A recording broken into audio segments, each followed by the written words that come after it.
देखो बच्चों, ये कक्षा 9 के लिए है। वैसे 10th वाले बच्चे भी इसे कर सकते हैं, 10th के लिए भी इम्पोर्टेंट है, ऐसी बात नहीं है।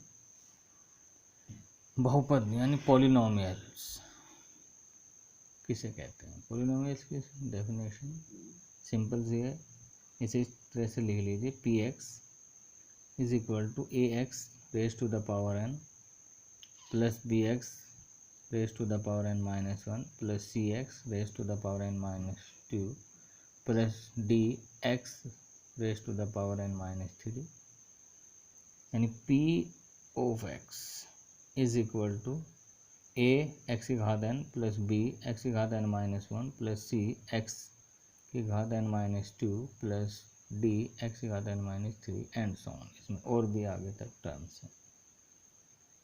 ये एक बहुपद है। इस तरह के जो हम नंबर लिख सकते हैं एक्स के फॉर्म में या वाई के फॉर्म में, तो हमारा एक बहुपद होगा जहाँ ए बी सी नियतांक हैं। ए बी सी जो ये शुरू में लिखे हुए हैं ना एक्स से पहले, ये हमारे कांस्टेंट होने चाहिए और एन एक धन पूर्णांक होना चाहिए, तभी हमारे पॉलिनोमियल होंगे। इससे आगे चलते हैं, इसमें थोड़ा सा और चीज़ें लर्न कर लीजिए। यदि a equal to B equal to C equal to zero, यानी ए बी सी डी ये सब जो कांस्टेंट हमें भी मैंने बताए हैं, अगर ये ज़ीरो हो जाए, क्योंकि कांस्टेंट 3 तरीके का होता है। कांस्टेंट कितने तरीके के होते हैं? 3 तरीके के होते हैं। एक ज़ीरो होता है, एक नेगेटिव होता है और एक पॉजिटिव होता है। तो ज़ीरो के केस में मान लो अगर इन सबसे पहले ज़ीरो है तो ये पूरा ही ज़ीरो हो जाएगा। तो P X equal to zero X raise to the power N zero X raise to the power, इस तरह से लिखा जाएगा सब इन शुरू में। यानी एक्स से पहले हम ज़ीरो ज़ीरो लगाएंगे तो ज़ीरो किससे मल्टीप्लाई करें? ज़ीरो हो जाता है, ये भी ज़ीरो हो गया, ज़ीरो हो गया, और ज़ीरो को ज़ीरो में ऐड करते हैं तब भी ज़ीरो ही आता है, तो ये ज़ीरो आ जाएगा पूरा। तो इसे हम कहेंगे कि एक ज़ीरो पॉलिनोमियल है। इट मीन शून्य बहुपद है, इसे शून्य बहुपद कहते हैं। इस तरह के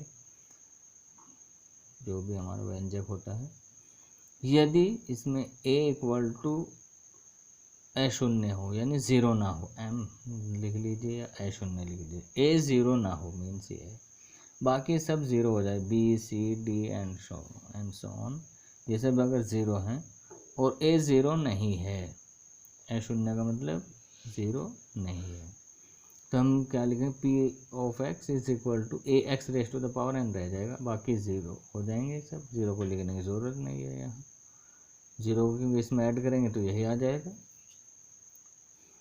तो इसे कहेंगे, क्योंकि इसमें एक ही टर्म रह गई हमारे पास, यह एक पदी बहुपद होगा ये, इसे कहेंगे इंग्लिश में मोनोमियल।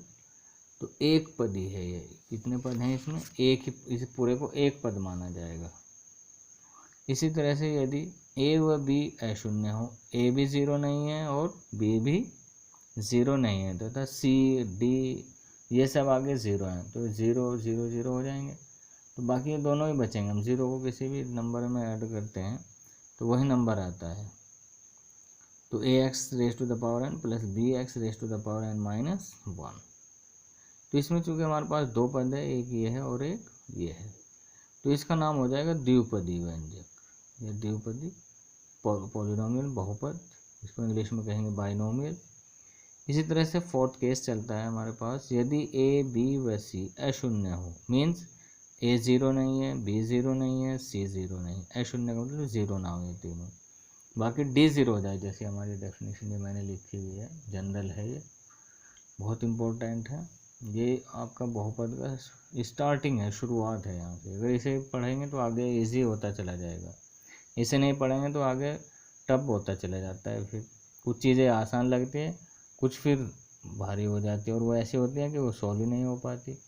अगर आप यहाँ से चलेंगे इसे शुरू से समझते हुए, जो टिपिकल प्रॉब्लम है वो इजी लगने लगेंगी आगे, अभी मैं बताऊँगा, फिर हो जाएंगी। देखिए, तो यहाँ पर हमने बताया ए बी व सी तीनों ज़ीरो नहीं हैं, बाकी सब डी ई जो भी आएंगे आगे कॉन्स्टेंट्स वो ज़ीरो हों, तब P X equal to A x raise to the power N plus B x raise to the power N minus one plus C x raise to the power N minus two. तो हमने यहाँ सी तक लिया है बस, तो ये हमारे पास हो गए 3 टर्म्स, यानी 3 पद हो गए हैं इसमें। तो इसका नाम हो जाएगा, एक यह है त्रिपदीय बहुपद हो जाएगा, ट्राइनोमियल पॉलिनोमियल हो जाएगा। ये इसमें 3 पद है तो ट्राइनोमियल हो जाएगा, 2 है तो बाइनोमियल हो जाएगा, द्विपदी हो जाएगा, 1 है तो एक पदी कहेंगे उसे। तो इसमें ये बहुत इम्पोर्टेंट है। जो कांस्टेंट की बात चल रही थी, zero, negative, positive. Negative positive में तो कोई, दोनों के लिए एक ही केस है, ABC, चाहे वो नेगेटिव हो जाए या पॉजिटिव हो जाए, जीरो ना हो। जीरो के केस में मैंने ये बता दिया है, जीरो साथ लेकर चल दिए हैं। तो देखिए एक क्वेश्चन लेते हैं, बहुत ईजी है।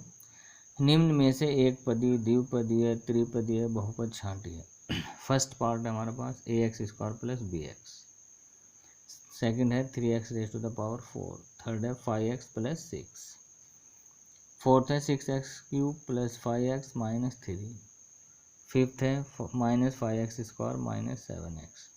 तो इनमें हमें पांचों में बताना है कि कौन सा एक पदीय है, कौन सा द्विपदीय है, कौन सा त्रिपदीय है।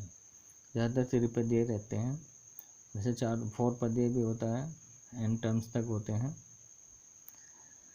तो इसमें जो हमारा फर्स्ट पार्ट है ax² + bx, इसमें क्वेश्चन में ये भी दे देते हैं शॉर्ट में कि a is not equal to 0, ऐसे लिखा हुआ होता है, b is not equal to 0। तो इसका मतलब है कि दोनों 0 नहीं है। तो जब ये 0 नहीं है तो ये हमारे 2 पद हो गए हैं। तो 2 पद हो गए तो इसका नाम हो जाएगा द्विपदीय बहुपद। इसी तरह थर्ड पार्ट है 3x, इसको चाहे यहाँ लिख करके फर्स्ट में ऐसे कर दीजिए, ax² + bx, तो इसमें 2 पद हो गए हैं तो इसका नाम लिख देंगे द्विपदीय। ये द्विपदीय हो गया, शॉर्ट में लिख दीजिए।